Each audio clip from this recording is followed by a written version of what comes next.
companions. The walk of yesterday and the time I spent at the waterhole gave me quite a good indication of what was going on in the area as far as game is concerned.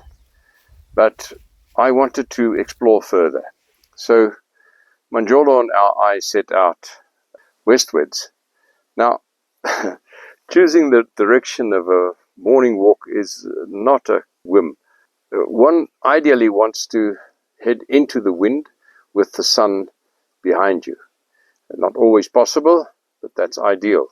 Sometimes there are other reasons for going on a walk, like going to investigate something you'd heard during the night, or having to look for water, and that could influence the direction you take. But ideally, I want to head into the wind and then circle back in a big quarter circle.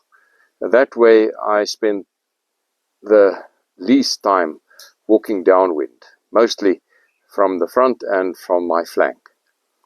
Anyway, this was now westwards and our shadows dancing over the veld ahead of us.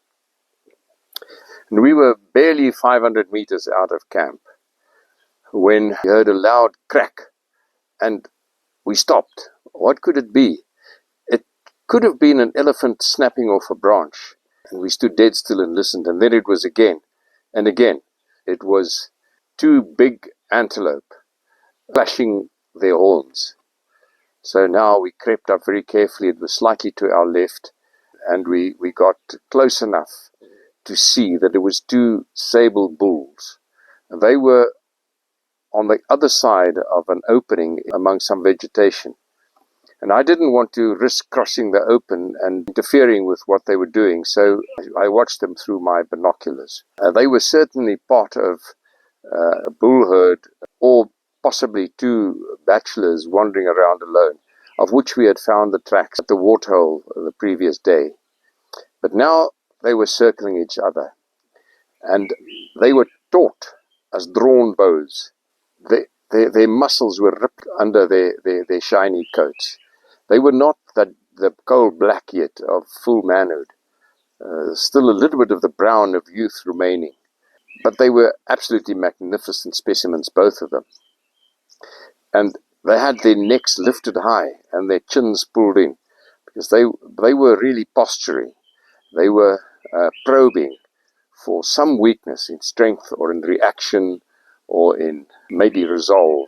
Their reactions were absolutely lightning fast, because one would suddenly drop his head and the other would instantly react, and they would clash horns. And then sometimes they would drop to their knees and they would spar with those deadly scimitars. Now, two bulls like this, if they get involved in a really serious fight, it could be fatal. Now, they were hair trigger close to that point. You could almost smell the testosterone in the air. And if they did get into a serious fight, it was very likely that one would be injured. And it could be then a death sentence, because injury in the wilderness probably means slow starvation or easy prey for predators. And so wild animals tend to avoid serious injury. This is common. And I've often wondered, now, is this reasoned behavior or is it purely instinct? And sometimes it looks like instinct. Other times it tends towards reasoning. If you take, for example, lions or wild dog, they work in packs or in groups. And when one gets injured, the others will support it and give it an opportunity to recover. So they're slightly more inclined to take risks. But a leopard has to hunt all on its own. It has to have complete control. It has to have optimal strength, speed, agility.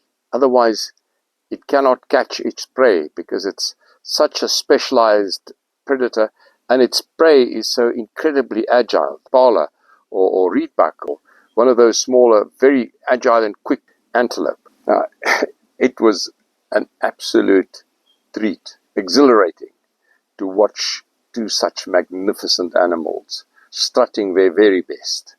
And we just managed to catch them presenting their very best foot. and I loved watching them. But they were slowly drifting away from us as they circled. Soon they kind of disappeared into the vegetation. And I still wanted to explore a bit more. So I said to Manjolo, let's carry on. I hope you enjoyed this tale, and next time I'll tell you about what we saw during the rest of the walk, or maybe the next day. Thank you for listening, and hope to see you again.